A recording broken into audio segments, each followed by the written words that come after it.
եւ Բենյամին առաջարկում եմ զրուցել այլ թեմաների մասին, անդրադառնանք սպորտի աշխարհին, մասնավորապես աշխարհի առաջնության ամենակնարկվող իրադարձությանը, Մեսսի ռեկորդին, իդեպ ռեկորդին հետևել է մեր գործընկեր Ռոբերտ Գասպարյանը, տեսել է իր աչքերով եւ հենց այս պահին մեր գործընկերը միացել է մեզ Մայամիից, ողջույն Ռոբերտ,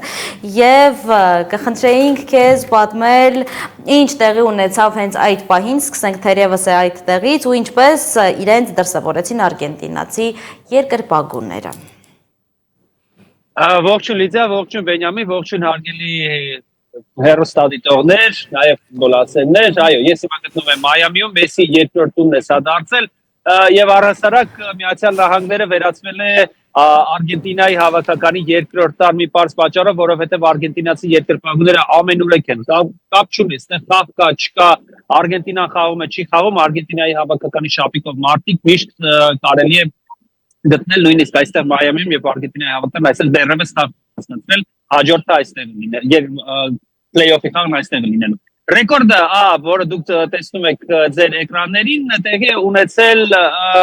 Հյուսթոն քաղաքում, Կանզաս քաղաքում, ներողություն, Կանզասում Լեո Մեսին կարողացավ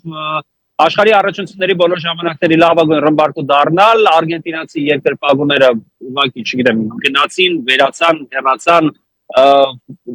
չգիտեմ, որևէ բառ այս պարագայում ասել հնարավոր չէ, որովհետև երբ որ Մեսին գերազանցեց Կլոզեի ռեկորդը եւ դարձավ այսպես երկու գոլի հեղինակ, նա Կանզասում խփեց Ալժիրին, հետո Հյուսթոնում խփեց եւս երկուսը։ Բիքոսկով արդեն այնքան են բան արել, իրադարձությունները խառնվել, որ քաղաքներն են շփոթում, բայց այնուամենայնիվ Մեսին երկու գոլ խփեց Ավստրիային, դարձավ 18 գոլի հեղինակ ընդհանուր առմամբ աշխարհի առաջնություններում եւ դա ռեկորդային է։ Խաղից հետո հարց եղավ Լեո Մեսին այդ զրույցին մասնակցեցի նաեւ ես շփազրույցին, որի ժամանակ նա ասաց, որ սա իր համար մեծագույն պատիվ է, իհարկե խաղից առաջ նա դրա մասին բնավ չէր մտածում։ Ինչ է պետք ասել Լեո Մեսսի մասին, այն որ խաղից առաջ, Ավստրիայի խաղից առաջ նա ուներ բավական լուրջ հոգեբանական խնդիրներ, հարգելի հեռուստադիտողներ, Մեսսի հայրը հիվանդանոցում էր այս օրերի ընթացքում եւ տարածվեցին ֆեյք տեղեկություններ, որ նրա հայրը մահամերձ է եւ այլն, պատմեցեք ինչ ապրումների մեջ էր Մեսսին Ավստրիայի խաղից առաջ, բայց նա դուրս եկավ, երկու գոլ խփեց, պատմական ցուցանիշ գրանցեց։ Արգենտինացի երկրպագուներին ուղղակի կանգնեցնել այդ օրը հնարավոր չէր, երդվում եմ, ուղղակի անհավանական մթնոլորտ են նրանք փոխանցել ամբողջ Տեխասին եւ ֆանտաստիկ եւ անգերազանցելի էին նրանք, պարզապես արգենտինացիները լավագույնն են այս աշխարհի առաջնությունում։ Ինչպես հայտնի հռետորն էր ասում, մի քիչ ձևափոխելով հիմա ես ասեմ, հիմա էլ ես եկել եմ ձեր տոնը մի փոքր փչացնեմ, խանգարեմ, հա, հիմա գալով այդ տոնը փչացնելուն իրականում եւս մի կարևոր ռեկորդ կար, Քրիշտիանո Ռոնալդոն դարավ առաջին ֆուտբոլիստը պատմության մեջ, ով 6 աշխարհի առաջնություններում կարողացավ գոլ հեղինակել, իդեպ Մեսսի ռեկորդի մասին էլ արդարության համար Ռոբերտ, երբ որ Ռոնալդոն Նազարիո Դալիման եւ Կլոզեն ռեկորդներ էին գրանցում աշխարհի առաջնությունում 48 թիմ չէ էլի որ խաղում էր սա եւս ես կարծում եմ ինքը կարևոր նշանակություն ունի թիմերի որակի առումով բայց եթե ես չեմ սխալվում իսկ ես չեմ սխալվում դու նաեւ Ռոնալդոյի մամուլի ճեպազորույցին չեմ մասնակցեցիր Պորտուգալիա Ուզբեկստան խաղից հետո մի փոքր դրա մասին էլ պատմիր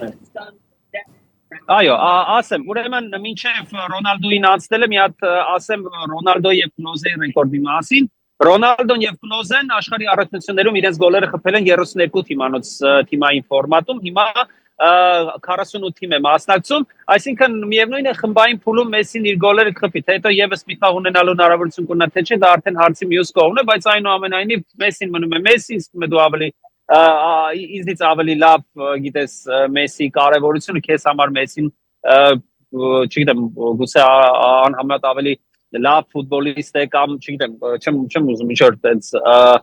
տարակարծություն մտցնեմ Ռոնալդոյի եւ Մեսսիի միջեւ, բայց ես էլ Ռոնալդոյի մասին ասեմ, այո 6-րդ աշխարհի առաջնությունն է նա գոլը խփում, ցուցանիշ, որին Մեսսին երբեք չի հասնի, դա պետք է հաջորդին Մեսսի մասնակցի Ռոնալդոն չէ, բայց դա էլ արդեն մարդիկ ծերանում են, իսկ Ռոնալդոն, որի ճեպազրույցի կադրերը ձեր էկրաններին են, այս ճեպազրույցի ընթացքում ինչ եղավ, ուրեմն Ռոնալդոյին հարց են տալիս հաղթանակի մասին, այո, մենք հաղթեցինք, ասում է Ռոնալդոն 5-0 հաշվով գերազանց էր եւ հետո լրագրողը հարց է տալիս, ասում է իսպաներեն է լինելու հարց, ասում է այո։ Ասա դե Լեո Մեսին նորեր առաջ գերազանցեց Ռոնալդոն մի անգամից հաջորդ հարցը խնդրում եմ դալե այսինքն հաջորդ հարցը որովհետև նա չցանկացա պատասխանել Մեսի վերաբերյալ հարցին իդեպ այդ օրը Ռոնալդոն կարողացավ հանդիպել եւս մեկ խնդրի դա միքս զոններ այսպես կոչված խառը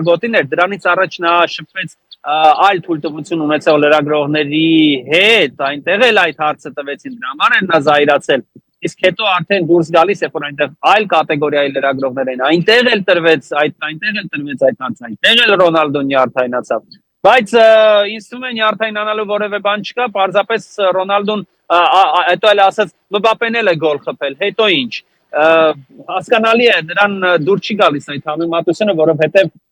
յուրաքանչյուր ֆուտբոլիստ իր ֆուտբոլն է խաղում եւ ես հորդորում եմ եւս մեկ անգամ բոլորին ովքեր որ մեզ հետևում են երբեք չհամեմատել Մեսսին ու Ռոնալդոին դա նույն բանն է ոնց որ համեմատես Մոցարտին ու Բեթհովենին չի կարելի համեմատել որովհետեւ երկուսն էլ մեծություն են երկուսն էլ գերաստղ են եւ նրանց համեմատել պետք չէ պետք է վայելել նրանց խաղը այլ բան ես խորհուրդ չեմ տանել երկուսն էլ մեծագույն ֆուտբոլիստ են